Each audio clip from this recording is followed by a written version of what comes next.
नमस्कार, बहुत स्वागत है आप सभी का प्राइम न्यूज पर। मैं हूं राजीव रघुनंदन। वक्त प्राइम एजेंडा का है। कोरोना का कहर लगातार जारी है। आंकड़े लगातार भारत सहित पूरी दुनिया में बढ़ रहे हैं, लेकिन धीरे धीरे अब ऐसा लगता है कि लॉकडाउन से आगे बढ़ने का रास्ता भी तलाशा जा रहा है। ऐसा इसलिए क्योंकि आज दिल्ली के मुख्यमंत्री अरविंद केजरीवाल जब प्रेस कॉन्फ्रेंस करने आए तो उन्होंने अपने मैसेज में यह कहा कि जीवन भर के लिए लॉकडाउन नहीं हो सकता है, लिहाजा लोग कोरोना के साथ कोरोना की चुनौती को लेकर आगे बढ़ने की आदत डालें। आगे उन्होंने यह भी कहा कि सोशल डिस्टेंसिंग का पालन किया जाए, सावधानी बरती जाए, वगैरह वगैरह। तो सवाल यह है कि क्या अब लॉकडाउन 3 में जहां पूरे देश को, देश के जिलों को 3 कैटेगरी में बांटा गया, रेड, ऑरेंज और ग्रीन जोन में, क्या अब उससे आगे बढ़कर सोचा जा रहा है? आज दिल्ली में सभी सरकारी दफ्तर खोले गए। आज सुबह से ही जिस तरह की तस्वीरें सामने आई वो हम सब ने देखी कि देश के तमाम राज्यों में जो शराब की दुकानें थीं, जो ठेके थे, उनको खोला गया। और फिर वहां से जो तस्वीरें सामने आई, उन तस्वीरों ने सभी को चिंता में डाल दिया और लोग ये सोचने और कहने के लिए मजबूर होने लगे कि कहीं ऐसा तो नहीं है कि 40 दिनों की जो मेहनत है वो मिट्टी में मिल जाए या फिर पानी में मिल जाए। दूसरी तरफ ट्रेन से यात्रियों को लाने ले जाने, खासतौर से हमारे मजदूर भाइयों को एक जगह से दूसरी जगह ले जाने पर भी देश में सियासत गर्मा गई है। कांग्रेस पार्टी ने केंद्र सरकार पर निशाना साधा, केंद्र ने पलटवार किया। इस सब के बीच अलग अलग राज्यों से खबरें आई।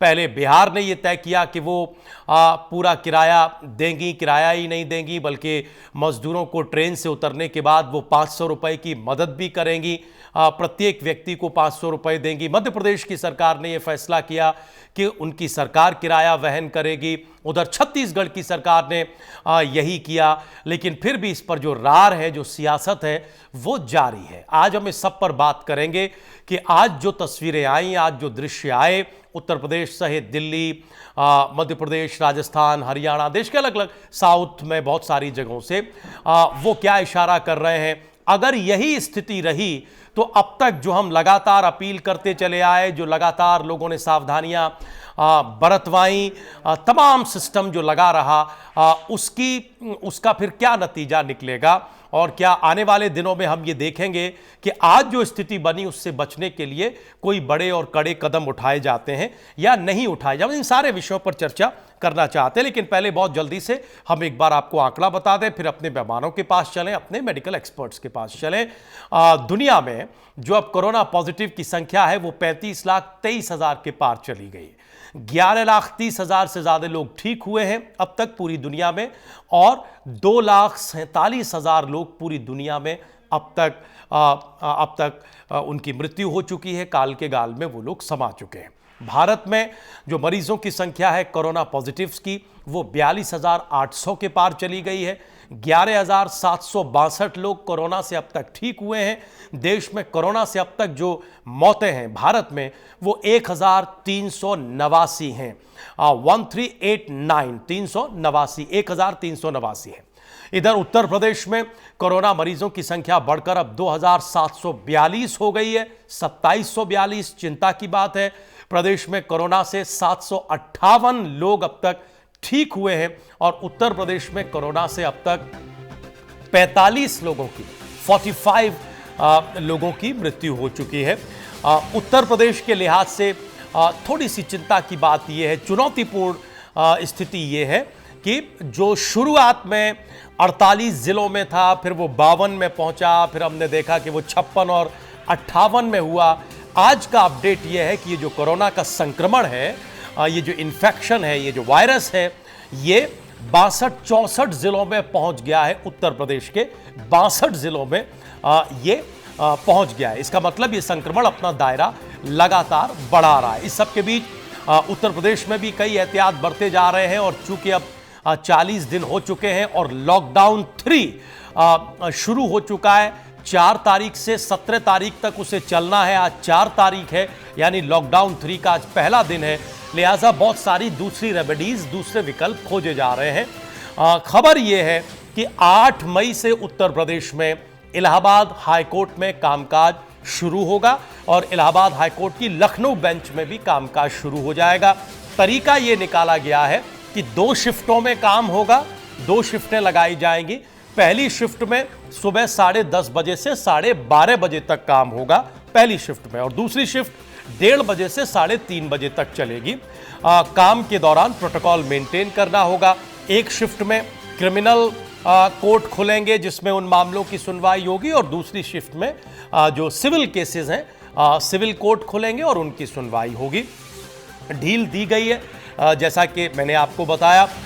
शराब खरीदने के लिए लोगों की भीड़ उमड़ी और सोशल डिस्टेंसिंग की तमाम धज्जियां उड़ी, और आप देख ही रहे हैं कि उसके बाद क्या स्थिति बन रही है। अब सवाल यह है कि हम इन दोनों चीजों को साथ कैसे लेकर चलेंगे। ये बढ़ते हुए आंकड़े, ये कोरोना वायरस की लगातार बनी हुई चुनौती, और ये लॉकडाउन में कंडीशनल ही सही लेकिन छूट, और उसमें भी कुछ मामले, कुछ वाकयात ऐसे जहां एकदम धज्जियां उड़ाई गई, और आशंका ये जाहिर की जा रही है, चिंता इस बात की जाहिर की जा रही है कि ये जो ढील हम दे रहे हैं कहीं ये सब किए कराए पर पानी न फेर दे, सारे प्रयासों को चौपट न कर दे।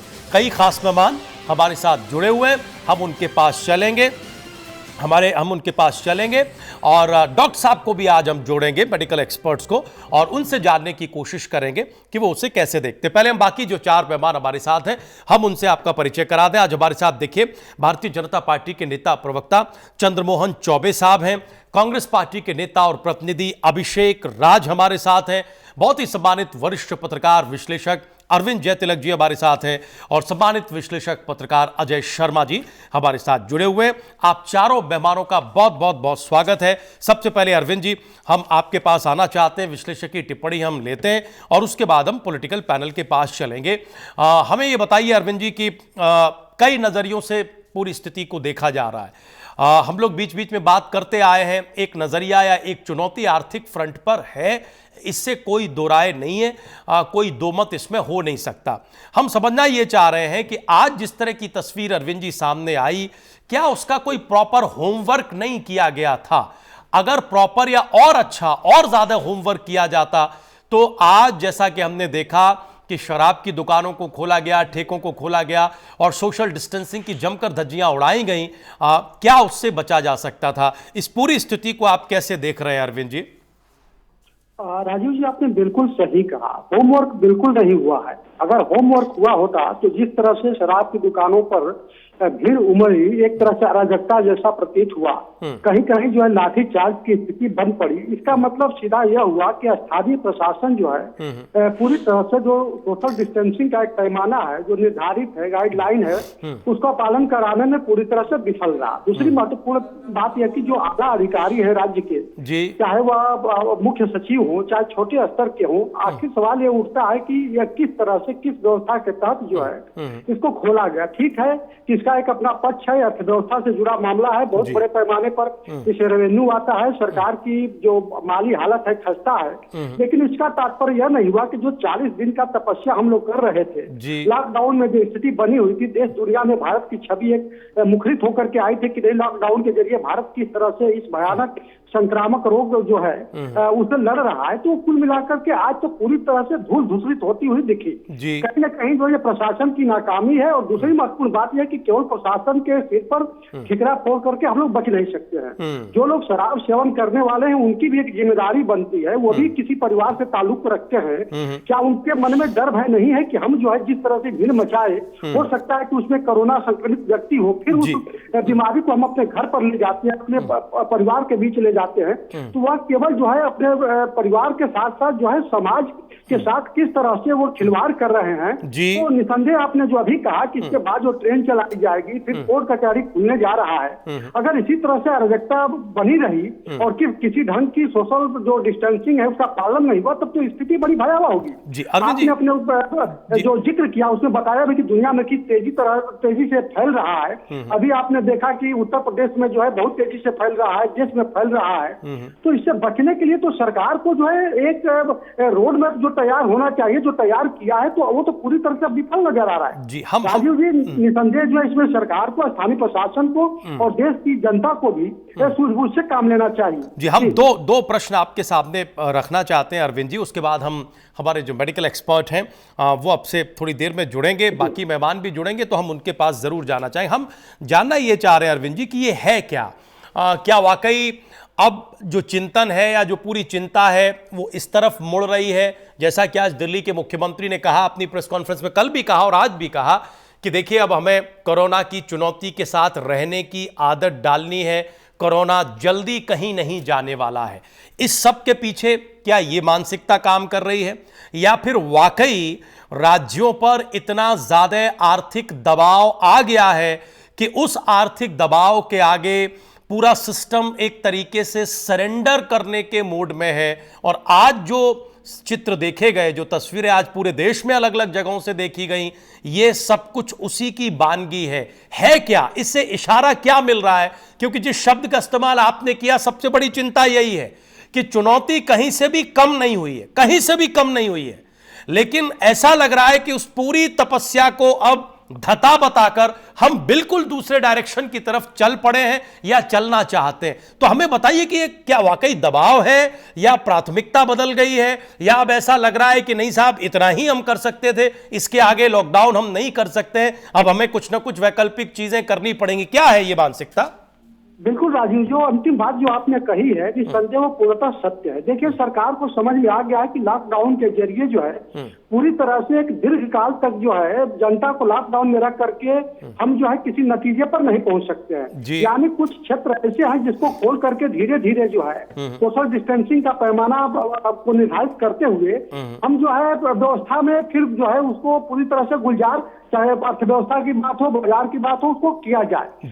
यह सच्चाई भी है कि देखिए अर्थव्यवस्था का बहुत बड़ा दबाव है। उत्तर प्रदेश देश का बड़ा राज्य है, यहाँ लगभग जो है 20% रेवेन्यू जो है शराब से ही आता है, लगभग 26,000 करोड़ आता है। आज ही यहाँ के जो आबकारी अधिकारी हैं उन्होंने कहा कि 100 करोड़ का, तो एक देखिए आर्थिक दबाव है भी। आपने देखा कि पंजाब के मुख्यमंत्री खुलेआम जो है टीवी पर कहते सुने गए कि नहीं, हमने जो है सरकार के ऊपर केंद्र सरकार से कहा, तो ये एक सच्चाई है। दूसरी बात जो आपने प्रश्न किया कि क्या कोरोना के साथ जिंदगी गुजारनी होगी, देखिए इसमें भी सच्चाई है। 2002 में सार्स आया तो ये माना गया कि ये खत्म हो जाएगा, लेकिन पूरी तरह से खत्म नहीं हुआ। डेंगू की आप स्थिति देखते हैं, समाज में बना हुआ है। आप बर्ड फ्लू का देख सकते हैं। ये कई ऐसे उदाहरण है कि हम पूरी तरह से इसको खत्म नहीं कर सकते, हाँ, लेकिन उसका जो एक बहुत जो भयानक स्वरूप है उसमें जो हम उसको थोड़ा उसके ऊपर आक्रमण करके जो अपने जो सोशल डिस्टेंसिंग है या जो अपना इम्यून सिस्टम है मजबूत करके उसको हम कमजोर कर सकते हैं। लेकिन इसका तात्पर्य यह भी नहीं हुआ कि हम जो है इतने दिन तक मेहनत किए उसको जो है अचानक किस तरह से हम पूरा खोल दें ताकि पूरी व्यवस्था ही गड़बड़ हो जाए। तो ये बचाव का एक अपना तरीका भी है, क्योंकि समाज का एक बड़ा वर्ग जो है उंगली उठाने लगा कि सरकार की क्या यह हरकत है कि पूरी तरह से जो है अराजकता आ गया, इतने दिन का जो परिश्रम है बेकार गया। तो सरकारें बचाव के लिए जो है ये बातें कह रही है, तो कहीं ना कहीं जो है इसमें सरकारों का अर्थव्यवस्था यानी आर्थिक हित तो छुपा हुआ है। और एक किस्म से सरकारों को लग रहा है कि बैठा करके लोगों को खिलाना बड़ा मुश्किल है, उतनी अर्थव्यवस्था मजबूत नहीं है, तो लिहाजा जो है अब घुमा फिरा करके शब्दों के जाल फेंक करके अपनी नाकामी को छिपाने का प्रयास कर रहे हैं। छिपाने का प्रयास हो रहा है, हम इस पर आगे भी बात करेंगे, लेकिन हमारे साथ डॉक्टर राजेश गर्ग जी जुड़ चुके हैं।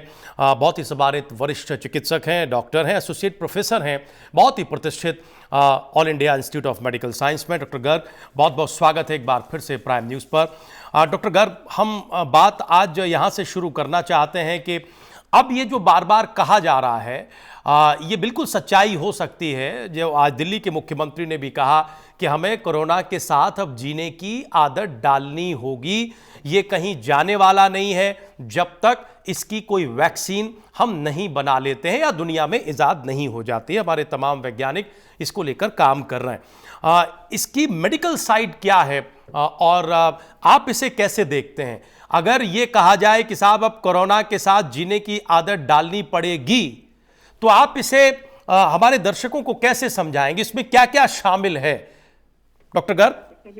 मैं समझता हूँ इस बात को हमें यहाँ पर कि जब हम किसी नोवल इन्फेक्शन की बात करते हैं, जो कि कोरोना वायरस की बात करें, एक नोवल इन्फेक्शन है, तो इसका बिहेवियर हमें मेडिकल साइंस में काफी सारी रिसर्च ऑलरेडी चल रही है जी। और ये आगे आने वाले समय में किस तरह से बिहेव करेगा, कुछ प्रिडिक्शन तो है हमारे पास, बट एक रोबस्ट डेटा नहीं है कि ये बिल्कुल इसी तरह से चलेगा। अगर हम पास्ट में हिस्ट्री देखें किसी भी इस तरह के इन्फेक्शन की, जी। जब तक हमारी कम्युनिटी के अंदर उसकी एक इम्यूनिटी नहीं आ जाती, ये वायरस तो हमारे कहीं ना कहीं कम्युनिटी में रहेगा और चांसेस हैं कि क्योंकि वायरल इन्फेक्शन एक तरह से कई बार म्यूटेट हो जाते हैं, जी। जो कि अभी भी कुछ डेटा आ रहा है, तो वो इम्यूनिटी हो सकता है कि बहुत लंबे समय के लिए काम ना करे। एक बार जब इम्यूनिटी सब में डेवलप हो जाएगी तो अगर वायरस कम्युनिटी में रहेगा भी तो वो इन्फेक्शन नहीं करेगा। तो इसलिए हम वो कम्युनिटी की बात कर रहे हैं और उसी दौरान हम बात कर रहे हैं वैक्सीनेशन की, क्योंकि वैक्सीनेशन अगर हम किसी को दे देंगे तो इम्यूनिटी डेवलप हो जाएगा। जैसे हम बात करते हैं डीपीटी, पोलियो और बाकी सब तरह की बात करते हैं, तो एक बार इन्फेक्शन या वैक्सीन से जो इम्यूनिटी डेवलप होगा उससे री इन्फेक्शन के चांसेस कम हो जाएंगे। अब क्योंकि ये इन्फेक्शन बिल्कुल नया है तो पुरानी हमारे अंदर किसी के अंदर कोई इम्यूनिटी ऐसी नहीं थी, तो इसीलिए ऐसा सोचा जा रहा है कि जब तक 50, 60 या 70% लोगों के अंदर एक इम्यूनिटी डेवलप नहीं हो जाएगा तो इन्फेक्शन एक कम्युनिटी में स्प्रेड करता रहेगा, ऐसे एपिडेमियोलॉजिस्ट बोलते हैं। तो इसको हमें कहने में तो कोई दो राय बात नहीं है कि इन्फेक्शन पॉसिबिलिटी है कि थोड़ा लंबे समय के लिए चलेगा जी। और हमें जो हम प्रिकॉशंस फॉलो करने की महत्व बता रहे हैं यहाँ पर, जैसे हैंड हाइजीन मेंटेन करना, सोशल डिस्टेंसिंग की बात करना, फोमाइट्स को थोड़ा टच करना, जिनको लगता है कि इनको इन्फेक्शन है वो अपने आप को थोड़ा आइसोलेट करने की कोशिश करें। तो ये जो प्रिवेंटिव मेजर्स हैं हमें कुछ लंबे समय के लिए आगे चलना होगा। तो हमें अपना जो लाइफस्टाइल है, मॉडिफिकेशन है, वो कुछ समय के लिए चेंज करना जरूरी है, क्योंकि अगर हम अपने आप को फीवर इन्फेक्शन से बचा पाएंगे तो हमारी कम्युनिटी के लिए फायदेमंद रहेगा। उम्मीद करते हैं जल्दी से कोई वैक्सीन आ जाए, उस वैक्सीन को देने से इम्यूनिटी जो हम चाहते हैं कि लंबा समय लगेगा, उस वैक्सीन से इम्यूनिटी हमें जल्दी मिल जाएगी। आई मीन हम ज्यादा लोगों को एक बार में दे सकते हैं, उनको इन्फेक्शन का रिस्क कम हो जाएगा। तो ऐसी उम्मीद करते हैं वैक्सीन की हम वेट कर रहे हैं, जैसे आएगा तो इम्यूनिटी डेवलप करेगा तो चांसेस है कि सीवियर इन्फेक्शन के चांसेस कम हो जाएंगे। डॉक्टर गर्ग, हम ये समझना चाहते हैं प्राइम न्यूज के दर्शकों के लिए आपसे कि अब जो केसेस बढ़ रहे हैं, हमने देखा है, आपकी भी लगातार इस पर निगाह है, स्टडी है कि अब संख्या थोड़ी ज्यादा है, उत्तर प्रदेश में भी संख्या बढ़ी है, राष्ट्रीय स्तर पर भी संख्या अब बढ़ रही है। जो केसेस 600, 800 बढ़ रहे थे वो 1200 से लेकर अब 1800 और 2000 को भी पार कर गए हैं। ऐसे में अब ये जो स्थिति है कि आप देख रहे हैं कि लॉकडाउन के विकल्प खोजे जा रहे हैं, कंडीशनली सही छूट दी जा रही है, इन दोनों का सामंजस्य आप जैसा एक्सपर्ट कैसे देखता है? क्या हम अब खतरे का सामना करने के लिए, जो आपने अभी इम्यूनिटी वाली थ्योरी कि हम इम्यूनिटी को बूस्ट करेंगे, उस तरफ बढ़ रहे हैं, या फिर हम अब तक जो करते आए कि सोशल डिस्टेंसिंग, हाइजीन, लॉकडाउन में रहिए और इस चेन को तोड़िए, क्या हम अब उस पर हैं या उससे हट रहे हैं? डॉक्टर गर्ग, देखिए, जब हम इन्फेक्शन के स्प्रेड होने की बात कर रहे हैं तो हमें समझना होगा कि इन्फेक्शन का दो मायने से हम समझ सकते हैं। हम इन्फेक्शन की बात करते हैं कि एब्सोल्यूट नंबर कितने हैं हमारे पास, लेकिन अगर हम एब्सोल्यूट नंबर की बात करें, जो इन्फेक्टिविटी है, अगर उसका नंबर हम बढ़े और एब्सोल्यूट नंबर को कंपेयर करें तो उसका एक मायना हमारे पास रहता है जिसे हम डबलिंग टाइम बोलते हैं जी। डबलिंग टाइम मायने का मतलब ये रहता है कि हमारे पास अगर आज के करीब से 100 पेशेंट्स हैं तो कितना समय लगेगा कि उसको 100 से 200 हो जाए। तो अगर इसको नंबर से कंपेयर करें कि 100 से 200 होने की बात करें या 10,000 से 20,000 करने की बात करें, नंबर तो हमें लगता है कि एकदम बहुत ज्यादा बढ़ गया है, लेकिन अगर अभी का माहौल देखें जिस हिसाब से अभी हमारी प्रिवेंटिव स्ट्रेटेजी और मैनेजमेंट प्रोटोकॉल चल रहे हैं, उस हिसाब से डबलिंग टाइम जो पहले 3-4 दिन का था, अभी वो 10 दिन से ज्यादा का हो गया और कुछ जगह पर भारत के कुछ स्टेट में इससे भी ज्यादा है।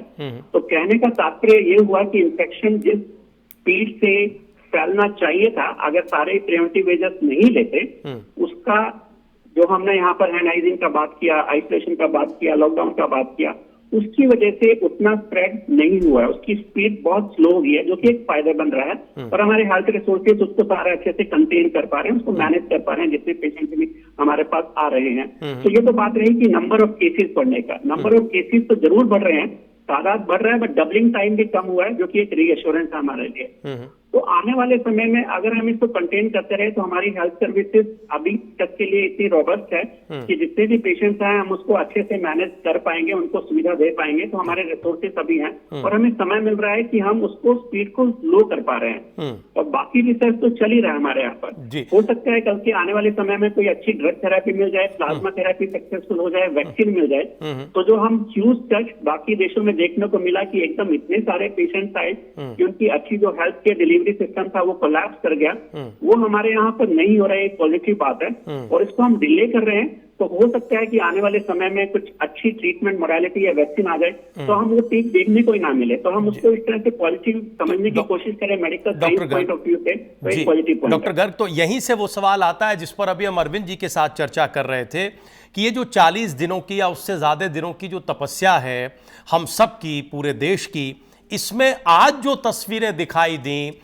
और ऐसा लग रहा है डॉक्टर गर्ग तमाम सरकारों का, चाहे वो दिल्ली सरकार हो, उत्तर प्रदेश की भी सरकार हो, राष्ट्र के स्तर पर और भी तमाम सरकारें, कि अब एक मूड ऐसा रिफ्लेक्ट हो रहा है कि थोड़ा छूट दी जाए। अब दिल्ली में तो आज सारे सरकारी दफ्तर खोल दिए गए, जो लिकर शॉप्स पर हुआ वो आपने ज़रूर तस्वीरों में देखा होगा। ये कितनी बड़ी चुनौती है, यानी हमने ये सब कुछ करके इस कोरोना की चुनौती को जहां रोक रखा है और अब जिस तरफ हम बढ़ रहे हैं, ये कितना बड़ा खतरा आप मानते हैं डॉक्टर गर्ग? देखिए, रिस्पॉन्सिबिलिटी जब मैं कहूँ, वो जो भी इस तरह का पेंडेमिक रहा है, इस तरह के जो एकदम बर्स्ट ऑफ केसेस आते हैं, उसमें रिस्पॉन्सिबिलिटी आपकी या मेरी नहीं रहेगी, उसमें रिस्पॉन्सिबिलिटी पूरी कम्युनिटी की रहती है। अगर हम लॉकडाउन को खोलने की कोशिश भी करते हैं स्टैगर्ड वे में किसी तरह से, तो आई थिंक उसमें एक responsibility as a countryman, as a aam aadmi, मेरा एक रिस्पॉन्सिबिलिटी रहेगा कि मैं सोशल डिस्टेंसिंग की बात करूं, मैं ऐसी जगह पे ना जाऊं जहां पर मुझे लगता है कि इन्फेक्शन मुझे है और फैल जाएगा। तो वो एक सेल्फ रिस्पॉन्सिबिलिटी हम आम हर नागरिक को पहचाननी होगी और उसको फॉलो करना होगा। इसमें देखिए ऐसे है कि हम किसी को जबरदस्ती नहीं बोलेंगे कि आप लॉकडाउन के अंदर घर ही रहिए। अगर हम अपने आप एक रिस्पॉन्सिबिलिटी लें कि अगर आज मेरी तबीयत ठीक नहीं है, मुझे लग रहा है कि मुझे खांसी जुकाम है, इसकी पॉसिबिलिटी है, तो मैं अपने आप को आइसोलेट करूं और किसी हेल्थ केयर रेफरल सेंटर में अपने आप को दूं। अगर हम कहीं ओपन करते हैं तो क्या हम ऐसा नहीं सोच सकते कि हम जब बाहर जाएं तो 1 मीटर का डिस्टेंस रखें, हैंड हाइजीन मेंटेन रखें, मुंह पर मास्क लगाएं, जिससे इन्फेक्शन अपने को भी कम होगा और हम भी दूसरों को, अगर बाई चांस हमें है तो हम दूसरों को भी नहीं चलाएंगे। फायदा तो ये रहेगा कि घर में रहें।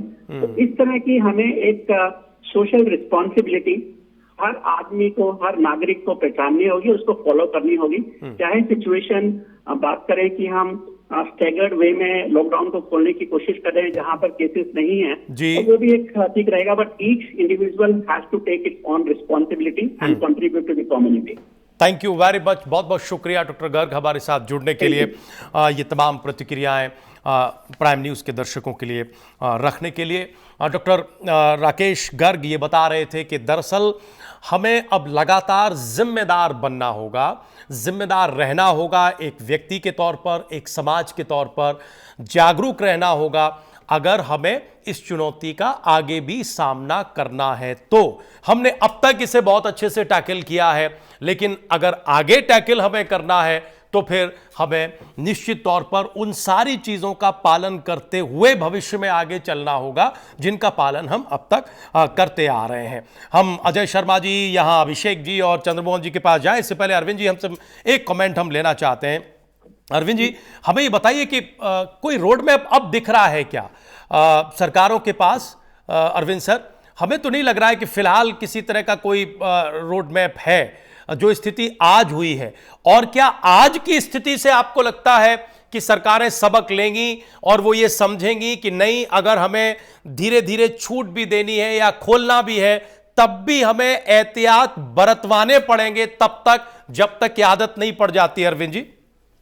हाँ, अब राजू जी देखिए, जिस तरह आज धज्जियां उड़ी है और जिस तरह लोगों का हुजूम जो है उमड़ा है और ऐसा लग रहा था कि जैसे लूट मची हो। स्वाभाविक रूप से इसे लेकर के जनता के बीच सरकार की जो पॉलिसी है उसकी बड़ी निंदा हुई है, जमकर निंदा हुई है और इस पर टीवी विमर्श भी चल रहा है। स्वाभाविक रूप से यह सरकार को परेशान करने वाला है।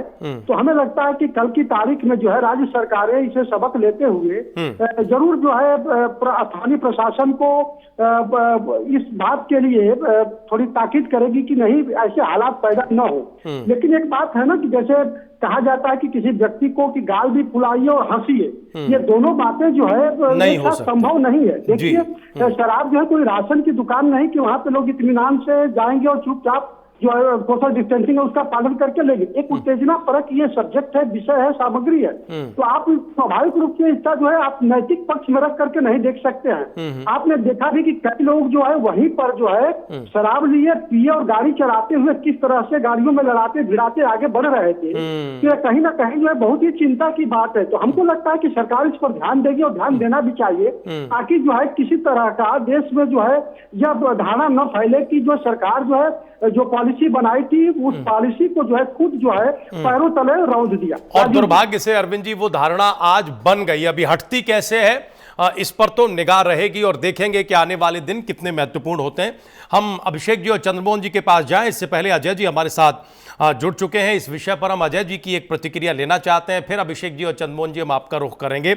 अजय जी, दो विषय हैं। एक तो हमारे मजदूर भाइयों के किराया वापसी का विषय है जिस पर आरोप प्रत्यारोप चल रहा है कांग्रेस पार्टी और केंद्र सरकार और राज्य सरकारों के बीच में, उस पर हम आएंगे बाद में। लेकिन अभी हम ये जो आज हुआ दिल्ली समेत देश के तमाम हिस्सों में, जिस पर अरविंद जी भी अभी टिप्पणी कर रहे थे, इसे आप कैसे देखते हैं? ये तो साहब यही हुआ कि 40 दिन हमने एक कहावत भी है ना कि सारी रात मेहनत की, सारी रात पीसा और सुबह हमने बहुत कम बटोरा। वही वाली एक स्थिति बन गई है तो कि हमने 40 दिन लॉकडाउन किया, लॉकडाउन 3 में अभी हम हैं, बहुत सारे एहतियात बरते, हमारे स्वास्थ्य कर्मियों ने, हमारे पुलिस कर्मियों ने जबरदस्त मेहनत की, सेवा की, लेकिन आज ये स्थिति सामने आ गई। अजय जी। बिल्कुल सही बात है राजीव जी, और ये देखकर बहुत हैरानी होती है कि इस तरह का फैसला सरकार ने लिया, वो भी शराब के लिए लिया। जबकि हम कोरोना से जिंदगी बचाने की लड़ाई लड़ रहे थे, जिसे हमने युद्ध का नाम दिया, और जो उसको शामिल थे हमने उनको वॉरियर कहा। तो ये एक तरीके से वॉरियर का मनोबल तोड़ने वाली बात मैं समझता हूँ। मैं नहीं समझ पा रहा हूँ किस तरह की मजबूरियां रही होंगी सरकार की कि शराब की परमिशन दी जाए, जहां पर हम सोशल डिस्टेंसिंग की बात कर रहे हैं, जिसके लिए इतनी अपीलें की जा रही हैं, जिसके लिए पुलिस जो है सख्ती भी करती हुई दिखाई दी सड़कों पर। वही जो है शराब के नाम पर जो हमने देखा है, ऐसा कोई कोना नहीं है, ऐसा कोई दुकान नहीं है जहां पर हमने ये ऐसे नजारे ना देखे हो कि लोग लंबी लंबी लाइनों में उस पर चढ़े जा रहे हैं। जहां मैं रहता हूं गाजियाबाद, वहां भी बहुत बुरा हाल देखा, और बीच में 1-1:30 बजे जो है दुकानें बंद करानी पड़ी, शराब की पुलिस को लाठीचार्ज करना पड़ा।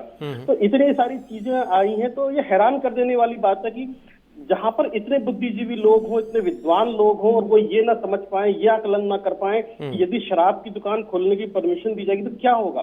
शराब से पहले दवाइयां हैं, राशन है, उसके बारे में सोचना चाहिए था कि शराब पिलाने के बारे में सोचना चाहिए था कि आप नहीं, मैं समझ नहीं पाया। मैं बहुत हैरान हूं, और मैं बहुत हैरान हूं राजीव जी। आज मैं नहीं समझ पाया कि ये किस तरह की हम लड़ाई लड़ रहे हैं। ठीक है अंदर शराब, अजय जी जो आप नहीं समझ पाए, हम और आप मिलकर, चंद्रमोहन जी हैं हमारे साथ, और मैंने अरविंद जी से एक प्रश्न भी किया था, अभिषेक जी के पास जाए इससे पहले, कि क्या ये इतना बड़ा दबाव है जिस वजह से सरकारों को ये करना पड़ा। अब देखिए इसमें हो क्या रहा है कि राज्य सरकारें ये कह रही हैं, ज्यादातर राज्य सरकारें ये कह रही हैं कि जैसा निर्देश केंद्र सरकार की तरफ से आया हमने वैसा कर दिया। केंद्र की तरफ से ये कहा जा रहा है कि साहब राज्यों का बहुत ज्यादा दबाव था, इसलिए हमें ऐसा करना पड़ा, या ये छूट हमें देनी पड़ी, वगैरह वगैरह, ये ढिलाई हमें देनी पड़ी। अब दोनों तरफ से नुकसान उन्हीं योद्धाओं का हो रहा है जो अभी अजय जी बोल रहे थे, चंद्रमोहन चौबे जी, जो राष्ट्र सेवा में जुटे हुए थे अपना जीवन दांव पर लगाकर। लेकिन 40 दिन के बाद ऐसा लगा कि हमने तो उनकी तपस्या की बिल्कुल वैल्यू नहीं की। हमें ये बताइए कि एक्चुअल स्थिति क्या है चंद्रमोहन जी?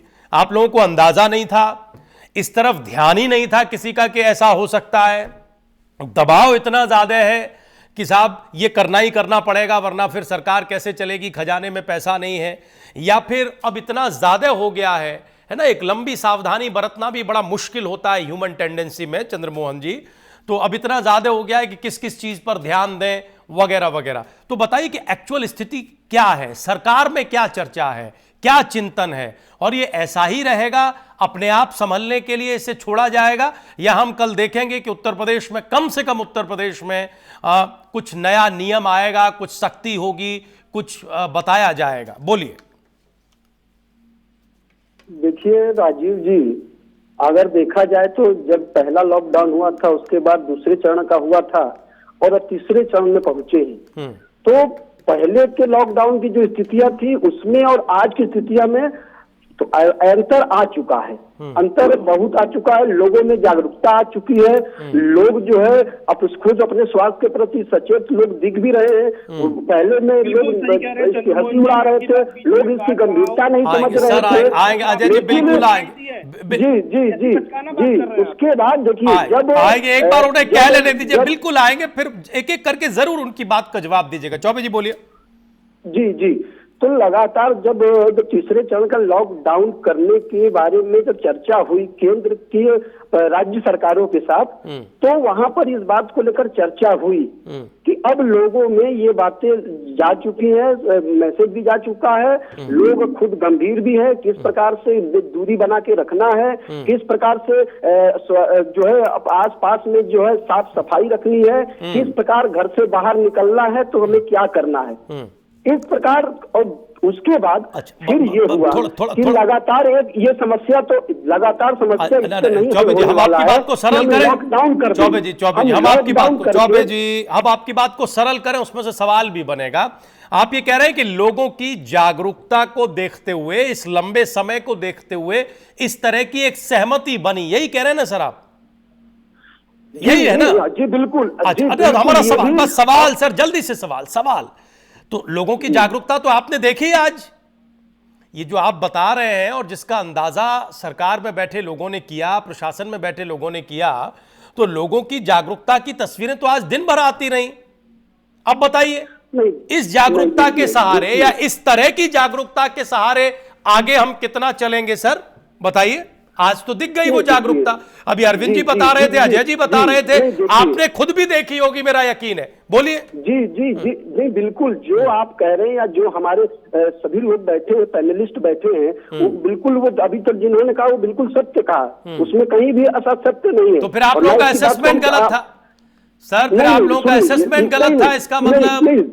नहीं, सुनिए तो देखिए, जब प्रारंभ में तो लोग जो है मेडिकल की दवा की दुकानों पर भी ऐसे ही जा रहे थे, सब्जी की दुकानों पे जा रहे थे, राशन की दुकानों पे जा रहे थे, लेकिन उसके बाद जब लोगों में जागरूकता आई तो लोगों ने सोशल डिस्टेंसिंग को पालन करना सीखा। कहीं घेरे बने, कहीं सर जो सीखा 40 दिनों में, चौबे जी जो 40 दिनों में सीखा उसकी झलक तो आज आपने देखी ना।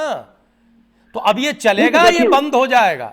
अब इसमें एहतियात बरते जाएंगे, या आप लोग ये मान रहे हैं कि अब लोग सीख गए हैं सोशल डिस्टेंसिंग को, लिहाजा अब इनको छोड़ दो, हर जगह ये ऐसे ही करेंगे, अब अपने आप ये सोशल डिस्टेंसिंग का पालन करेंगे, कोई ज्यादा चिंता की बात नहीं है? ये फीलिंग आ गई है क्या? नहीं बिल्कुल। अगर ये फीलिंग आई होती तो जो है 3 भागों में क्यों विभक्त किया? अरे सर यही तो हम पूछ रहे हैं कि एक तरफ लॉकडाउन 3 है, अरे चौबे जी एक तरफ लॉकडाउन 3 है और एक तरफ आज ये स्थिति है लॉकडाउन 3 के पहले ही दिन कि जो कंडीशनल छूट आपने दी वहां ये हाल हो गया। और इसी पर चिंतित है अरविंद जी, इसी पर चिंतित है हम, अजय जी, और भी बहुत सारे तमाम लोग। तो पता ही नहीं क्या होगा। बिल्कुल आप चिंतित हैं, सभी लोग चिंतित है, तो सरकार भी चिंतित है। तो क्या करने वाले? भावनाओं के अनुरूप देखिए, बिल्कुल इसमें जो है कल से जो भी जिला अधिकारी है या क्षेत्रीय प्रशासन है, जो जिस राज्य के, चाहे किसी भी राज्य का हो, ऐसा नहीं कि उसने ये दशा देखी नहीं होगी आज। तो उसके बाद सभी लोगों में इस पर लेकर चिंतन हुआ है, बैठक हुआ है, और कल किस प्रकार से अगर जरूरी हुआ, जिस जिले में अगर ढंग से रिपोर्ट आई है, अच्छी रिपोर्ट आई है, लोगों ने सहयोग किया है, उनके ऊपर तो मान के चलिए कि ठीक है। लेकिन जहां पर इस तरह की हरकतें आई है, इस तरह के व्यवहार आ रहे हैं, इस प्रकार के लोगों के आचरण है, तो वहां पर तो सरकार सख्ती बरतेगी। लेकिन हमें लग रहा है कि अरविंद जी की बात की ज्यादा ठीक है चौबे जी, कि आप लोग असेसमेंट नहीं कर पाए, या जो असेसमेंट आपने किया वो गलत निकल गया, आप समझ नहीं पाए कि ये स्थिति बन सकती है। हम अरविंद जी को जोड़ेंगे, लेकिन एक छोटी सी टिप्पणी शायद अजय जी करना चाह रहे थे आपकी बात पर, फिर हम अभिषेक जी को जोड़े। अजय जी क्या बोलना चाह रहे थे, अब बोलिए। देखिए, बहुत हैरानी की बात है कि चंद्रमोहन जी बचाने की कोशिश कर रहे हैं, पार्टी का पक्ष रखने की कोशिश कर रहे हैं, लेकिन असफल हैं, क्योंकि जो वहां लोग बैठे हुए इतने बुद्धिजीवी, इतने जानकार हैं हर चीज के, और वो अगर इस तरह का फैसला करते हैं तो हैरानी होती है कि आपको ये नहीं पता था। आप कह रहे हैं कि लोगों में जागरूकता तो हमने जो है बहुत सारे 3 लॉकडाउन में देखी है। हमने मजदूर भी देखे सड़कों पर, हमने लोगों को जो है उठक बैठक लगाते हुए भी देखा, पुलिस का लाठीचार्ज भी देखा, हमने ट्रकों में चुपचाप भरे हुए मजदूर लोग भी देखे, हमने सब कुछ देखा है। तो कहाँ था? और यदि जागरूकता होती, ऐसा होता, तो शायद जो है लॉकडाउन 3 के अंदर हम नहीं जाते। आप कहाँ एक तरफ जो है फूलों की बरसात करवा रहे हैं, कहाँ आप दूसरे से इस तरह से कर रहे हैं। हाँ, ये भी अच्छा जिक्र किया आपने, बिल्कुल अजय जी आपने अच्छा जिक्र किया कि एक दिन एक स्थिति बनती है और दूसरे दिन बिल्कुल विपरीत दूसरी स्थिति बन जाती है। बिल्कुल। लोगों ने सोशल मीडिया पर यहाँ तक लिखना शुरू कर दिया, शराबियों की जमात। आपने क्या कर दिया? मतलब आप जहां हम जीतने के लिए बढ़ रहे थे, वहीं आपने उसको खत्म कर दिया। ठीक। अगर बाई चांस इनमें से अगर कोरोना के कितने पेशेंट बन सकते हैं, कितनी संख्या बढ़ सकती है, कैसे संभालेंगे आप चीजों को अगर विस्फोट हो गया तो? नहीं, वो अजय जी वो जो अरविंद जी की बात थी कि शायद असेसमेंट नहीं था कि ये हो सकता है, वो बात ज्यादा ठीक लग रही है। हमें चिंता ये कि आगे अब क्या रेमेडी निकालेंगे, आगे क्या व्यवस्था करेंगे, हमें तो उस पर चिंता है। अजय जी हम एक बार अभिषेक जी को जोड़ लें पहली प्रतिक्रिया के लिए, एक बार अभिषेक जी को जोड़ लें। एक ही सेंटेंस बोलिए। यदि चंद्रमोहन जी ये कह रहे हैं कि असेसमेंट नहीं कर पाए, इसका मतलब यह कि सरकार फेल हो गई चीजों को समझने में। ठीक है, पूछेंगे ये बात, पूछेंगे चौबे जी से। एक बार अभिषेक जी का रिएक्शन हम ले लें, फिर अजय जी आपके पास आते हैं, अरविंद जी को जोड़ते हैं। अभिषेक राज जी, वैसे तो हम बात करेंगे ये जो कांग्रेस पार्टी और केंद्र सरकार के बीच हमारे मजदूर भाइयों के ट्रेन के किराए को लेकर जो सियासत चल रही है उस पर, लेकिन इस सब के बीच आज जो हुआ और जिस तरह से शराब की दुकानें खुली और फिर जो एक स्थिति पूरे देश में दिखी, कमाल है। 5-5 किलोमीटर लंबी लाइनें, 2.5 किलोमीटर, 3 किलोमीटर, रशाकशी, छीना झपटी, हाँ, भीड़, वहां कोई मास्क नहीं, यहां कुछ जगहों तो मारपीट तक हो गई, एक ऐसी स्थिति बनी। अभिषेक जी, ये क्या दिखाता है? देखिए राजीव जी, आप बिल्कुल ठीक कह रहे हैं और मैं तमाम पैनलिस्टों की बात से इत्तेफाक रखता हूं। देखिए, ये आकलन की कमी है, ये आंक नहीं पाए, और जो तैयारी थी वो पूर्ण नहीं थी। जिस तरीके से लॉकडाउन किसी तैयारी की, जिससे तमाम कामगारों को और देश के तमाम नागरिकों को समस्या का सामना करना पड़ा, उसी तरीके से ये तीसरा लॉकडाउन स्टार्ट हुआ और जो शराब की दुकानें खोलने का फैसला लिया गया और जिस तरीके से खोली गई चीजें, उसके वो साफ साफ दिखाता है कि सरकार की तैयारियां पूरी नहीं थी। आपकी बात सही है, तमाम जगहों से हमको भी वीडियो आ रहे हैं, सुबह से कहीं लाठीचार्ज हो रहा है, 3-3, 4-4 किलोमीटर लंबी लाइनें लगी हुई हैं, धक्का हो रहा है, एक दूसरे पे आदमी चढ़ा हुआ है दुकानों में। तो ये कहीं ना कहीं सरकार की विफलता दिखाता है। और जहां तक चंद्रमोहन जी जागरूकता की बात कर रहे हैं कि लोग जागरूक हो गए थे और तमाम चीजें हो गई थी, तो सरकार को देखिए, एक चीज सरकार का काम होता है कानून नियम का पालन कराना। लोगों पे बार बार आप ठुकरा फोड़ते जाएंगे और कहते जाएंगे कि हमें लगा कि लोग जागरूक हो गए और तमाम चीजें हो गई, तो ये ठीक नहीं होगा। और सख्ती बरतना की हमने सिचुएशन का आकलन किया, फिर जहां जहां देखा गया कि इस तरीके की न्यूसेंस हो रही है, जिन जिन जगहों पे जहां इस तरीके से लोग अराजकता फैला रहे हैं लोग, तो आपने उसके बाद सख्ती बरती। तो मैं ये कहना चाहूंगा कि आपकी पहले से तैयारियां इतनी होनी चाहिए थी, पहले से आपको इतने प्रिकॉशन ले लेने चाहिए थे कि ये नौबत ही नहीं आती। तो ये सारी चीजें हैं और सरकार इस वक्त केवल मूक दर्शक बन के देख रही है। इस तरीके से नहीं चीजों को लागू किया जाता है। और जहां तक कामगारों की बात हुई, जहां तक केंद्र सरकार का जो फैसला था उसके ऊपर बात हुई जी, तो आज हमारी नेता सोनिया गांधी जी ने बहुत ही भली बात बोला कि जितने भी कामगार हैं, जहां जिन जिन राज्यों में हमारी सरकार है, उन राज्यों में हमारी सरकारें जो हैं वो कामगारों के किराए का खर्चा उठाएगी, ट्रेन का जो किराया है। और सरकार लगातार हम देखने को आ रहा है किस तरीके से कामगारों पे जुल्म ढा रही है, उनसे आप किराया वसूलने का काम कर रहे हैं। उसमें सवाल ये अभिषेक जी, सवाल ये है कि सरकार की तरफ से जो कहा जा रहा है वो ये कि हमने कोई पैसा नहीं लिया है। सरकार की तरफ से ये कहा जा रहा है कि हम पूरी व्यवस्था कर रहे हैं। हमने राज्यों को कहा है, न केवल कहा है बल्कि हमने राज्यों को 3-4 विकल्प दिए हैं। केवल 15% ही लिया जाएगा, वो भी सरकार वहन करने की कोशिश करेगी। और कांग्रेस पार्टी पर यह आरोप लगाया जा रहा है कि साहब कांग्रेस पार्टी दरअसल गुमराह करने का काम कर रही है। मजदूरों के जरिए देश में लॉकडाउन के बीच में एक सियासत तलाशने की कोशिश कर रही है। क्या ये बात सही है? जब केंद्र सरकार दे रही है, जब केंद्र सरकार मजदूरों को उनके गंतव्य पर राज्य सरकारों के सहयोग से नोडल अधिकारी नियुक्त करके छुड़वा रही है। आप जानते हैं कि एमएचए की एडवाइजरी ये थी जिसे राज्य सरकारें फॉलो कर रही हैं। फिर कांग्रेस पार्टी को ऐसा क्यों लग रहा है कि मजदूरों का ख्याल नहीं रखा जा रहा है? बोलिए।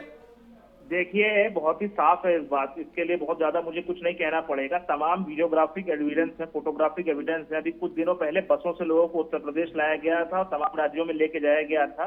बसों के टिकट आप देख सकते हैं कि उनसे मोटा किराया वसूला गया है और उनसे पैसा लिया गया है। और जहां तक कह रहे हैं कि बहुत ही अच्छे हालात में रखे जा रहे हैं, तो कल ही एक वीडियो आया है, मैं आपके साथ शेयर भी करूंगा, किस तरीके से एक मजदूर परिवार को बाथरूम के अंदर कंटेनमेंट जोन बना के वहां पे रखा गया, क्वारंटाइन में उनको रूम में खाना दिया जा रहा है, वहां पे उनको रखा जा रहा है। तो तैयारियां जो है सरकार की, उसकी पोल ये बहुत साफ साफ खोल रही है। इसमें हमें कहने के लिए बहुत कुछ नहीं है और कांग्रेस इस तरीके का कोई कार्य नहीं कर रही। जिन जिन राज्यों में हमारी सरकार है, हम वहां पूरी तरीके से कटिबद्ध हैं कि किस तरीके से हम अपने लोगों को वापस लेकर आए। जिस राज्य में हमारी सरकार है उनको सुविधा दी जाए। और आप देखिए वहां पे हालात जो है काफी बदतर है, भाजपा बेहतर है। बस अभिषेक जी, जल्दी से एक सवाल और फिर हम आगे बढ़ेंगे। ये अब देखिए, बिहार की सरकार ने कहा है कि हम उठाएंगे सारा खर्चा, और नीतीश कुमार जी ने तो ये भी कहा है कि हम 500-500 रुपए भी देंगे प्रति व्यक्ति, केवल खर्चा ही नहीं उठाएंगे उनकी टिकट का। मध्य प्रदेश की सरकार ने भी ऐसा ही तय किया है, छत्तीसगढ़ की सरकार ने भी कुछ ऐसा ही किया है। तो जो अब सोनिया जी ने तय किया था कि कांग्रेस पार्टी बोलेगी प्रदेश यूनिटों को कि वो खर्चा उठाएं, तो अब आप लोग इसको बनाए रखेंगे या विड्रॉ करेंगे? और अगर बनाए रखेंगे तो उसके लिए क्या व्यवस्था अब होगी, कैसे कोऑर्डिनेट करेंगे? देखिए राजीव जी, कांग्रेस पार्टी ने ये बात जब हमने सुबह कही है, सोनिया जी का बयान आने के बाद, उनकी बात कहने के बाद, तमाम जो राज्य सरकारें हैं इनकी आंखें खुली हैं। जब तब ये जागे हैं, तब इन्होंने फैसला लिया है, तब इन्होंने बोला है कि हम पैसा देंगे, पैसा चुकाएंगे। और कांग्रेस पार्टी अभी भी अपनी बात पे अटल है। और कांग्रेस पार्टी अभी भी यही कहती है कि जितने भी लोग हैं, जितने भी कामगार हैं, हम जिनकी जहां मदद कर सकते हैं वहां करेंगे। हमने अपनी रसोइयां चलाकर और हमने अपना काम किया है देश में, चाहे हमारी जिस राज्य में सरकार हो या ना हो। उत्तर प्रदेश के तमाम जिले, लगभग सारे जिलों में हमने रसोई अपनी चलाई है, गरीबों तक राशन और खाना पहुंचाने का कार्य किया है। और कांग्रेस पार्टी इस बात पे अटल है। हम जहां भी होगा, जैसे भी होगा, लोगों तक सहायता पहुंचाएंगे, उनकी घर पहुंचाएंगे। अब ये जो मजदूरों वाला उनके ट्रेन के किराए का विषय, इस पर और हमारे चौबे जी ने अब तक जो भी कहा उस पर हम अरविंद जी, अजय जी और आप सारे लोगों को जोड़ने का प्रयास करते हैं। अरविंद जी, इन 2-3 विषयों पर, पहले जिस विषय पर पहले चर्चा हो रही थी, एक तो ये बताइए कि क्या वाकई ये जो जागरूकता वाली बात कही चौबे जी ने, ये गले से उतरती है क्या? इस पर बोलिएगा। दूसरा ये बताइए कि आगे के लिए क्या लग रहा है आपको, कि ऐसे ही चलेगा और अपने आप ही चीज़ें सामान्य हो जाएं, ये इंतज़ार किया जाएगा, या फिर वाकई उत्तर प्रदेश के मुख्यमंत्री का जो सख्त मिजाज है इस तरह की घटनाओं को लेकर रहता है उनका, क्या उम्मीद ये की जानी चाहिए कि कोई ना कोई सख्त आदेश मुख्यमंत्री की तरफ से आएगा कि जहां जहां ऐसी स्थिति है उनको बंद किया जाए या उनको सही किया जाए या वहां पुलिस की तैनाती की जाए वगैरह वगैरह। तीसरा, ये जो विवाद है हमारे मजदूर किराए भाइयों के किराए का, ट्रेन के किराए का, इसमें आप क्या देख रहे हैं? क्या वाकई कांग्रेस पार्टी का कंसर्न सही है और इनके कंसर्न के बाद ही अलग अलग राज्य सरकारें या केंद्र सरकार हरकत में आई है, या फिर कांग्रेस सियासत तलाशने की कोशिश कर रही है? अरविंद जी।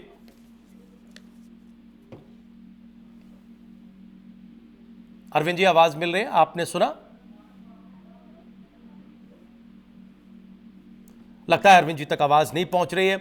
हम एक बार अजय जी को जोड़ते हैं इन्हीं सवालों के साथ, और फिर अरविंद जी जुड़ेंगे तो हम उनसे ही सवाल रखेंगे। अजय जी बोलिए, इन सवालों पर क्या उत्तर है? देखिए, मुझे ऐसा लगता है कि इस तरीके से मामले ने तूल पकड़ा और 85%, 15% रेलवे ये मांग रहा है, रेलवे किस तरह से असेसमेंट कर रहा है, क्या क्या जोड़ रहा है किराए के अंदर, उसके बाद जो है कांग्रेस का इसमें आ जाना, तो मुझे लगता है कि बीजेपी की एक बहुत ही अच्छी पॉलिटिक्स रही कि कांग्रेस को भी इन्होंने शामिल कर लिया मजदूरों की हेल्प के लिए। वो तो जो कर रहे थे अपने स्तर पर कर ही रहे थे, लेकिन उन्होंने जो है कांग्रेस को भी शामिल किया। तो और कांग्रेस ने जो कोशिश की कि हम इसका एक पॉलिटिकल माइलेज ले लें और इसको एक हाइप दे दें, राजनीतिकरण कर ले, इसको अभियान बना ले, तो मुझे लगता है कि यहाँ पर कांग्रेस पार्टी गलत सोच रही है। ऐसा नहीं करना चाहिए, सहयोग की भूमिका में होना चाहिए। हम एक ऐसे समय में है जहां पर हमें आपसी सहयोग में होना चाहिए। हाँ, जहां आलोचना होनी चाहिए वहां आलोचना जरूर करनी चाहिए विपक्ष को, उसके लिए मैं तैयार हूँ। और मैं जब मुझे लगता है तब भी मैं आलोचना करने से नहीं चूकता हूँ, लेकिन यहाँ पर इस मुद्दे पर, मजदूरों वाले मुद्दे पर ये राजनीति ठीक नहीं है कि किराए को लेकर। ठीक है, राज्य सरकार इन्वॉल्व हो गई, ये बहुत अच्छा है, मैं स्वागत करता हूँ, लेकिन मैं इसको एक अच्छी बात मानता हूँ। ये इसमें ऐसा कुछ नहीं है कि नहीं, गलत है। अभिषेक जी जवाब देना चाहेंगे अजय जी की बात का? वो कह रहे हैं कि बिल्कुल भी ये कोशिश सही नहीं है। नहीं, ये गलत बात है। ये इनका नजरिया होगा इस तरीके से देखने का, मगर कांग्रेस पार्टी ने बहुत ही साफ नियत से आकर लोगों की मदद करी है। अगर किसी की मदद करने को करना चाहिए, लेकिन आप बिहार की सरकार और तमाम जो सरकारें हैं, जैसे तो तेजस्वी यादव ने 50 ट्रेनें को किराया देने की बात कही है, सभी सरकारें कर रही है। सोशल मीडिया पे लोगों को बचाने के लिए आप लोगों का नैतिक दायित्व है कि आप जनप्रतिनिधि भी हैं, प्रतिनिधित्व भी करते हैं, संगठन भी चलाते हैं, आपको करना चाहिए। लेकिन उसका राजनीतिकरण करना, उसका मुद्दा बनाना वो ठीक नहीं है। हमने कोई मुद्दा नहीं बनाया, राजनीतिक मुद्दा नहीं बनाया, सरकार की जिम्मेवारी बनती है कांग्रेस पार्टी का मिलेगा बोलने से पहले सरकार को ये बात अब जरा चौबे जी के पास चले, उत्तर वहां से मिलेगा। रखनी चाहिए जी। अभिषेक जी, अजय जी, अब एक बार जरा चौबे जी को जोड़े हैं। के लिए किसी के लिए अभिषेक एक राजनीतिक दल है, हम लोगों की सहायता कर रहे हैं। अभिषेक जी, अब एक बार जरा चौबे जी, तो भारतीय जनता पार्टी का रोल था, सरकार का रोल था, सरकार को ये बातें पहले से स्पष्ट करके बतानी चाहिए थी। सोनिया जी के अब एक बार अभिषेक जी को कर रही है सारी। अभिषेक जी अब चौबे जी को जोड़े, वहां से उत्तर आएगा। सत्ताधारी पार्टी के प्रतिनिधि है, वो जवाब देंगे। चौबे जी, ये क्या मसला है?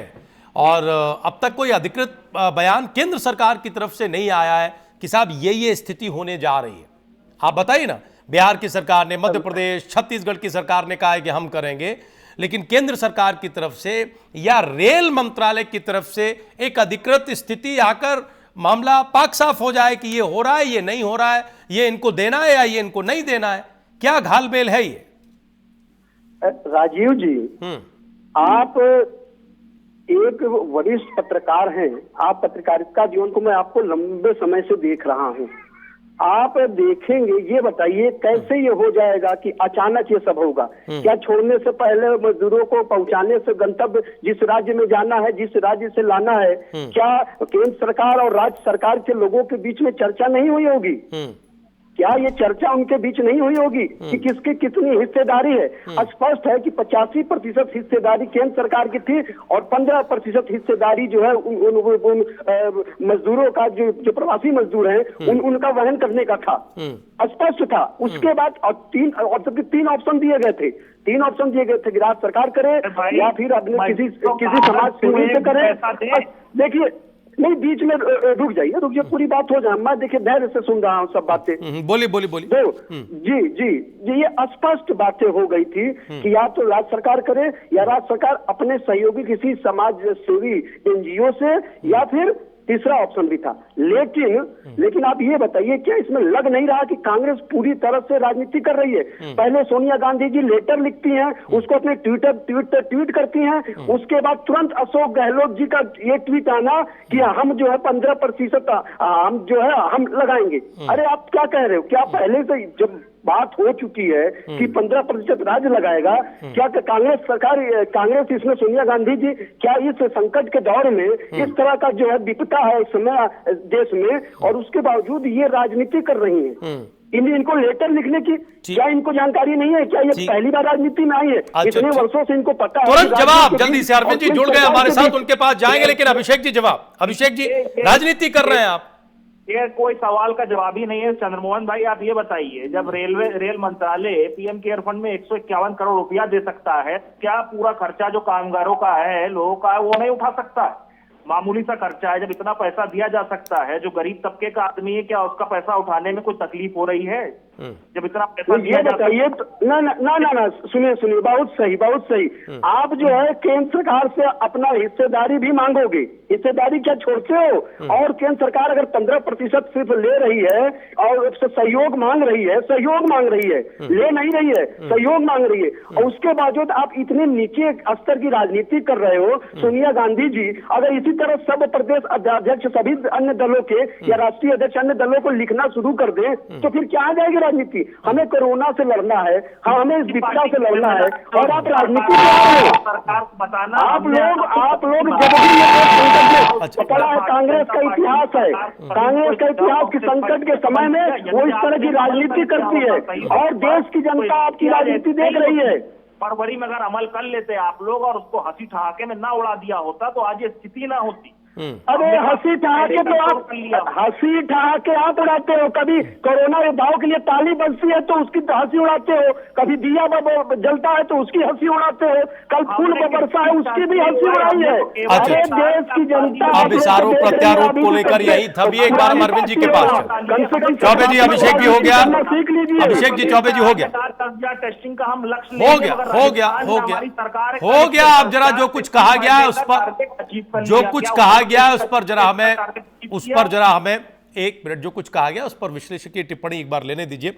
अरविंद जी, पिछली बार जो मैंने प्रश्न किया, 2-3 प्रश्नों को मैं समझना चाहता हूं आपसे। आपका टेलीफोन कट गया था जिस वजह से प्रश्न आप तक नहीं पहुंच पाए। एक तो ये कि जो चौबे जी के द्वारा ये जो शराब की दुकानों वाले विषय पर जागरूकता का तर्क दिया गया, ये आपको कैसा लगता है कि क्या वाकई एक मनस्थिति में जागरूकता आ चुकी है भारत और उत्तर प्रदेश या दिल्ली के लोगों में, जिससे कि उन्हें अब ये छूट दी जा सकती है कि वो जाएं, खरीदारी करें और खुद ही वो सोशल डिस्टेंसिंग का पालन करें? हमने उनसे पूछा कि आज तो ऐसा हुआ नहीं, जिस पर उन्होंने एक अलग जवाब रखा। तो आपको लगता है कि क्या मानसिक स्थिति में हम तैयार हैं? नंबर 2, कल कुछ बदलेगा क्या कोई रेमेडी ऐसी आएगी? क्या प्रशासन सख्ती दिखाएगा उत्तर प्रदेश के परिप्रेक्ष्य में? और ये जो टिकट वाला विवाद है, कांग्रेस पार्टी का जो आरोप केंद्र सरकार पर है और केंद्र जो पलटवार कांग्रेस पर कर रही है, इसमें आपको क्या लग रहा है? राजीव जी, अभी चंद्रमोहन जी जागरूकता की जो बात कर रहे, तो यही बात हुई कि किसी गिद्ध को कह दिया जाए कि मांस की रखवाली करे और नैतिकता दिखाए। देखिए, शराब का सेवन करने वालों से नैतिकता के उच्च आदर्शों की उम्मीद नहीं की जानी चाहिए। उनसे जो है अनुशासन में रखने के लिए उनसे कानूनी तौर पर और ये दंडात्मक रूप से जो है उनका पालन कराना होगा। निसंदेह जो है आप कल देखेंगे सरकारें सक्रिय होगी, स्थानीय प्रशासन जो है पूरी मुस्तैदी से काम करेगा, क्योंकि देखिए सरकारों को शराब बेचना है, क्योंकि ये अर्थव्यवस्था से जुड़ा मामला है। इसके हम नैतिक और सैद्धांतिक विमर्श में हम लोग नहीं जाना चाहेंगे, लेकिन एक सुरक्षा का जो एक महत्वपूर्ण पक्ष है उसको नजरअंदाज नहीं किया जा सकता, और इसको जो है हमारे समझ से कल स्थिति बदली रहेगी। दूसरी महत्वपूर्ण बात, जो प्रश्न है जो टिकट का है, तो एक कहावत है ना कि एक पुरुष ने अपने बच्चे से पूछा कि बच्चा सच और विश्वास में क्या अंतर है, तो बच्चा जब सवाल पूछा तो पुरुष ने कहा कि नहीं, ये विश्वास है कि तुम मेरे बेटे हो, और लेकिन सच्चाई की तुम्हारी माँ जानती है। अब तो कांग्रेस जो है और भाजपा में कौन सच बोल रहा है? ये तो वो मजदूर जो यात्रा किए हैं वही बताएंगे कि उनसे पैसा लिया गया है कि नहीं लिया गया है। उचित होता है कि कांग्रेस पार्टी जो है मौके की जो राजनीति कर रही है उससे थोड़ा बचती है। हमारे समझ से ये कहीं ना कहीं जो है उसके खिलाफ ही जाएगा। जिस तरह से वो जो फूल बरसाया गया, चाहे और जो ये टिकट को लेकर के, ये सतही राजनीति से थोड़ा ऊपर उठ करके हमारे समझ से सहयोग करना चाहिए। लेकिन हाँ, दूसरा पक्ष ये भी है कि भारतीय जनता पार्टी चूंकि सत्ताधारी पार्टी है, तो उसकी जिम्मेदारी जो है विपक्ष से कहीं अधिक है। जैसे 85% जो है वो कर रही, वो 100% कर दे, क्या उसमें क्या दिक्कत हो सकती है? जब देश के मजदूरों के लिए, कामगारों के लिए पूरी तरह से प्रतिबद्ध है, कह भी रही है, तो 100% जो है अगर उसमें सहयोग दे देगी तो हमारे समझ से बहुत उसके ऊपर विपत्ति नहीं आ जाएगी और ये विवाद भी खत्म हो जाएगा। इस तरह का कोई विवाद आएगा नहीं। चौबे जी आंसर करिए। ये बात तो बिल्कुल वैलिड है, सही कह रहे हैं, लॉजिकल बात है कि आप 85% कर रहे हैं जिसको आप मान रहे हैं, तो 15% में ही क्या हो जाएगा? जो आरोप लगा रहे हैं आप अभिषेक जी और उनकी पार्टी पर, वो मौका आप उनसे छीन लेंगे, खत्म कर देंगे। बोलिए, क्या ऐसी दिक्कत है? देखिए, ये जो है इस समय जिस तरह का मुद्दा ये अचानक इन्होंने आज उठाया है कांग्रेस पार्टी के सोनिया गांधी जी ने, वो समझ लीजिए कि सोची समझी रणनीति थी। जबकि पहले बात हो चुकी है, राज्य सरकारों से बात हो चुकी है, इनकी रणनीति खत्म करना कितनी देर की बात है? केवल एक डिसीजन ही तो है कि 100% खर्चा रेल मंत्रालय या केंद्र सरकार वहन करेगी, बात खत्म। फिर किसी चीज की कोई आवश्यकता नहीं पड़ेगी। हमें यही तो बताइए जो अजय जी कह रहे हैं, जो अरविंद जी कह रहे हैं कि आप 85 कर रहे हैं, जो आप बता रहे हैं, इसको 100% करने में क्या दिक्कत नहीं। देखिए, जब इस बात पे जब चर्चा हुई थी प्रवासियों को ले जाने को लेकर राज्य केंद्र और राज्य सरकारों के बीच में ये विषय रखा गया था, उस समय तो किसी ने विवाद नहीं उठाया, किसी के बीच इस तरह की बातें ही नहीं हुई थी। सबने सहमति जताई। बिना सहमति के कोई ये काम हो नहीं रहा। बिना सहमति के राज्य सरकारें अपने प्रवासियों को अपने यहाँ ला रही है, रजिस्ट्रेशन करा रही है बकायदा। किसका किस राज्य में कितने लोग हैं? सर, ये तो राज्यों को आपने कहा ना भाई, ट्रेन राज्य थोड़ी चलाते हैं, ट्रेन तो केंद्र सरकार, केंद्र चलाता है। तो इसमें राज्यों से तो केवल आपने एक विकल्प रख के उनसे एक सहयोग मांगा, यही तो स्थिति बनी। इसमें राज्यों की भूमिका क्या है? इसमें राज्यों की कोई भूमिका तो है नहीं। ट्रेनें रेल मंत्रालय को देखनी है, केंद्र सरकार को देखनी है। एक राज्य से मजदूर भाई, कामगार भाई दूसरी जगह जाने हैं, उस पर डिसीजन तो होलसेल आप ही को लेना है ना, क्यों नहीं लिया? नहीं, देखिए, इस तरह की स्थितियां जब आपसे क्या है, जब चर्चा हुई उस समय तो इस तरह का कोई विवाद नहीं था। अगर इस तरह का कोई बात होता, लोग कहते कि हम असमर्थ हैं, हम नहीं कर सकते हैं, तो सरकार बिल्कुल करती। जब 85% कर सकती है तो 15% क्यों नहीं करेगी? क्यों नहीं करती? लेकिन जब लोगों में आम सहमति बन गई, लोगों ने सब कहा, यहाँ तक कि देखिए छत्तीसगढ़ के मुख्यमंत्री जी ने, उन्होंने पहले ही कर दिया। सोनिया जी के कहने से पहले ही उन्होंने सहमति दे दी और इसकी व्यवस्था भी कर दी। लेकिन चूंकि एक मिनट रुकिए, चौबे जी एक मिनट। अभिषेक जी, अब आप बताइए, वो ये कह रहे हैं कि हम 85% कर सकते हैं, तो हमें 15% करने में भी दिक्कत नहीं है। वक्त आएगा तो वो कर ही देंगे, राज्यों के साथ बात करके ये तय हुआ। लेकिन आप जबरदस्ती उसे मुद्दा बना रहे हैं, ये भी तो ठीक नहीं। अभिषेक जी, राजीव जी, आप ये बताइए, आपने जो उनसे सवाल पूछा उन्होंने उसका तो जवाब दिया नहीं। अगर ऐसा है, यदि ऐसा है तो जो भाजपा शासित राज्य है वहां पे कर दे 100%। आप कांग्रेस पे दोष डालना चाहते हैं, कहते हैं कि भाई कांग्रेस गुनहगार है, हम राजनीति कर रहे हैं, तो आपके जहाँ शासित राज्य आपने वहां पे क्यों नहीं कर दी? आप भूपेश बघेल जी का उदाहरण दे रहे हैं, तमाम चीजें दे रहे हैं। तब भी आप कहते हैं कि भाजपा जो है भेदभाव कर रही है, हमारे साथ कांग्रेस शासित राज्यों के साथ भेदभाव कर रही है, तब भी आप लोग ऐसे ही बोलते हैं। आप लोगों को, आप लोग का अक्सर यही हर मुद्दे पर राजनीति करना है। राज्यों में कहाँ कर दिया? चलिए, समय नहीं है। आज जिस तरह के मुद्दे दिखाई दिए, उन पर कल का इंतजार है कि कल प्रशासन या सरकार क्या फैसला करती है, चाहे वो टिकट वाला विषय हो मजदूर और कामगार भाइयों की, या फिर आज शराब खरीदने को लेकर जिस तरह के दृश्य दिखाई दिए उनका मसला हो।